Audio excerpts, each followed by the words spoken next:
Alright, I'm here to show you what happens when you have a broken spring on your garage door and you try opening it. So I have a garage door here right now and the spring is broken, and here's what happens when I try opening it.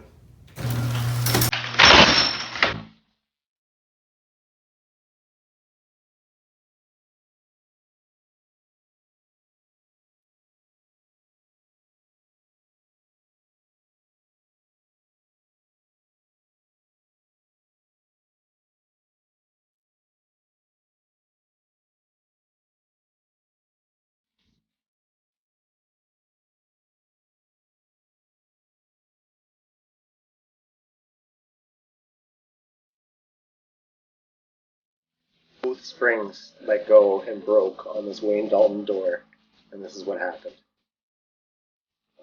Oh boy.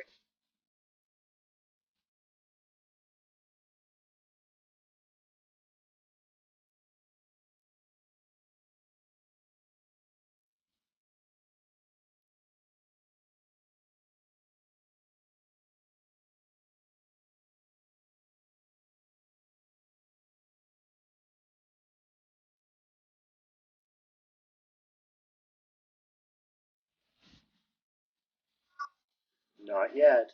Not yet. Fix that spring and change out that gear kit on that opener and it'll be back good as new.